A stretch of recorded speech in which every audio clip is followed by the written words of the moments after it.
না না, এগুলো তো গিমিক। ভারতবর্ষের আদালত সবার জন্যই খোলা আছে। এখন উনি যদি নিজে আবেদনকারী হয়ে থাকেন তাহলে তার হয়ে নিজে সওয়াল করতে পারেন, অন্য কোনো আবেদনকারী হয়ে সওয়াল করতে পারেন না। উনি নিশ্চয়ই নিজে একটা আবেদন করেছেন, যা আমরা দেখেছি তার সওয়াল করছেন। এখন উনি যা সওয়াল করছেন এগুলো কিছুই নতুন কিছু নয়, এগুলো ফ্যাক্ট বলছেন। এর সঙ্গে আইনের কি বৈধতা আছে না তা নিয়ে সওয়াল করছেন না, করতেও পারেন না। এগুলো করে সস্তা হাততালি পাওয়ার একটা প্রবণতা আছে তো এদেশের রাজনীতিবিদদের, তারই একটা প্রবণতা, আর কিছুই না। একটা মরিয়া চেষ্টা দেখা যাচ্ছে, এটা কি ভেতর থেকে নাকি এটা মানুষকে আশ্বস্ত করা বা দেখা? আসলে হচ্ছে যে মানুষ বুঝতে পারছেন যে আজকে তাদের এই হয়রানির জন্য দায়ী হচ্ছেন উনি। তার কারণ ভোটার লিস্টটাকে আপডেট করা একটা সাধারণ কাজ, কিন্তু এবছর অনুপ্রবেশের তত্ত্ব, ঘুষপেটিয়া অমিত শাহ, সেটাকে সামনে রেখে একটা আতঙ্ক তৈরি করেছেন। এবং এই অনুপ্রবেশের যে তত্ত্ব, এটা তিনি চিরকালই বিজেপি সহায়ক শক্তি, আজও তখনও ছিলেন। মনে থাকতে পারে আপনাদের 2003 সালে পার্লামেন্টে তিনি দাঁড়িয়ে হইচই করে অসভ্যতা করে বললেন যে পশ্চিমবঙ্গে অনুপ্রবেশে ভরে গেছে। এখন তিনি যে বিষ বৃক্ষটা রোপণ করেছেন তার ফলটা তো এখন দেখা যাচ্ছে। এখন বিজেপি সব জায়গায় ঘুষপেটিয়া ঘুষপেটিয়া বলে মানুষের মধ্যে, প্রান্তিক মানুষের মধ্যে একটা আতঙ্ক তৈরি করছেন, এবং প্রান্তিক মানুষের ভোটাধিকার কেড়ে নেওয়ার একটা প্রবণতা আছে। এখন উনি বুঝতে পারছেন, এই লোকগুলো তারা তো বুঝতে পারছে যে তাদের তো আগেও তো এরকম হয়েছে, কখনো হয়নি। ওর ঘুষপেটিয়া বা অনুপ্রবেশের তত্ত্বের যে বিষময় ফল তা আজকে মানুষকে ভুগতে হচ্ছে। এটা বুঝতে পেরেই উনি এখন এইসব অনেক নাটক, অনেক যা করেন সাধারণত তাই করছেন। আহ, বঙ্গভবন থেকে নির্বাচন সদন এবং তৃণমূলের সক্রিয়তায় শেষমেশ সুপ্রিম কোর্টও বাদ পড়ল। কোথাও কি শাসক দল তার ভোট ব্যাংকে হাত পড়ে যাচ্ছে এই ভোটার তালিকা সংশোধনের জন্য, সেইটার কারণে? ভোটার তালিকা সংশোধনে তাদের হাত পড়ে, তার থেকেও তারা বেশি বিপদগ্রস্ত হচ্ছে যে এই অনুপ্রবেশের তত্ত্ব তো ছিল না আগে। মানুষ তো বুঝতে পারছে অনুপ্রবেশের তত্ত্বটা মমতাই তৈরি করেছেন, এবং যার ফলে মানুষের ক্ষোভটা, চাপা ভাব ক্ষোভ তৈরি হচ্ছে মমতার বিরুদ্ধে, এবং সেখান থেকে দৃষ্টি ঘোরাবার জন্য এইসব নাটক তাকে করতে হয়, তিনি করছেন।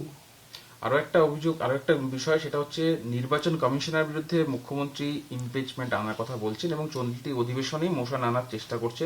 অন্যান্য সহায়ক দলগুলো বা বন্ধু দলগুলোকেও পাশে চাইছে। সবাই চেষ্টা করতে পারে, ইমপিচমেন্টে কোনো যুক্তিসঙ্গত কারণ থাকতে হবে তো।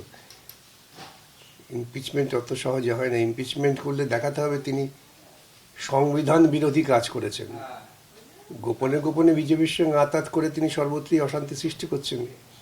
এখন তিনি যদি বলেন যে তিনি ইমপিচমেন্ট আনবেন, সেটা দেখা যাক, তারা তাদের ব্যাপার। কিন্তু বিরোধীদের যা সংখ্যা দেখা যাচ্ছে তার নিরিখে তারা কোনোভাবেই মানে সংখ্যাগরিষ্ঠতা, সেটা তাহলে তো এটা কেন অন্য কথা। এগুলো ওই যে বললাম না যে আসল রাজনীতি, কেন বেকারিত্ব বাড়ছে, কেন কৃষকরা ফসলের দাম পাচ্ছে না, কেন ভারতবর্ষের নীতি নির্ধারণ করছেন ট্রাম্প, এই সমস্ত মূল বিষয় নিয়ে তো আলোচনা হচ্ছে না। এই আলোচনা যখনই মানুষ করতে চাইছে তখনই তাকে তার জীবনের নিরাপত্তা নিয়ে প্রশ্ন তুলে দাও, ধর্মের অজুহাত তোলো। এই নোংরা রাজনীতিটা তো উনি বিজেপির সঙ্গে তাল মিলিয়েই করছেন। আর এখন কিছু কিছু ক্ষেত্রে ওর যে একটা তথাকথিত কিছু সাধক ভক্ত ছিলেন যারা ওকে ধর্মনিরপেক্ষ বলতেন, তারা বুঝতে পারছেন পিঠে টান পড়ছে, তাই এসব নাটক। এটা এটা কি আইনত এই পরিস্থিতিতে সম্ভব? মানে দেখুন, আইনত সম্ভব নয়, ইমপিচমেন্ট আনা অত সহজ ব্যাপার না, এটা জেনেও। কেন ওই ইমপিচমেন্ট শব্দটা শিখেছেন, উনি যখন শিখেছেন তখন তাকে তো কথায় কথায় প্রয়োগ করতে হবে। দেখবেন শিশুরা যখন কোনো একটা শব্দ শেখে তখন তারা খুব ব্যবহার করে, কেন কোথায় ব্যবহার করছে বোঝে না, সেই রকম। নথি যাচাইয়ের কারণ হিসেবে শুভেন্দু অধিকারী দাবি করছেন যে সরকারের দাবিদারি করতে গিয়ে একাংশের বিএলও ইচ্ছাকৃত ভুল করেছে, বানান ভুল করেছে, এবং 85% শুনানি যদিও ইতিমধ্যেই হয়ে গিয়েছে। তাহলে সময় তালিকা প্রকাশ হলে সেই তালিকায় কি বেনজল থাকতে পারে, সেই ভয়ে তৃণমূলকে চাপে রাখছে? না দেখুন, তাহলে কি সেই কারণেই দিল্লি দৌড়ে বেড়ানো? লজিক্যাল ডিসক্রিপেন্সির নামে যা হচ্ছে সেটা লজিক্যাল ইডিওসি, এটা বুঝতে হবে।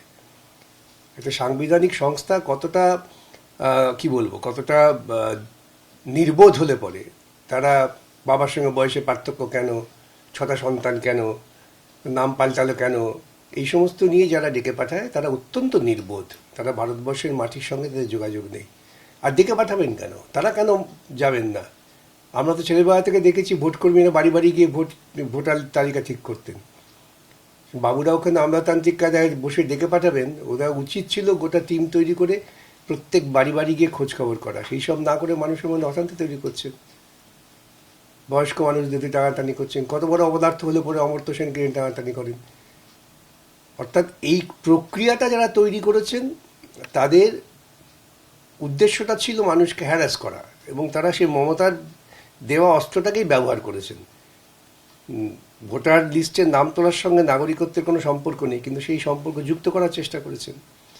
যে সমস্ত নথি নির্বাচন কমিশন চেয়েছেন, আমি তো বহুদিন থেকে বলে আসছি, ওই সমস্ত নথি কি ভারতবর্ষের প্রধানমন্ত্রী, ভারতবর্ষের স্বরাষ্ট্রমন্ত্রী, ভারতবর্ষের মন্ত্রিসভার কেউ দিতে পারবেন?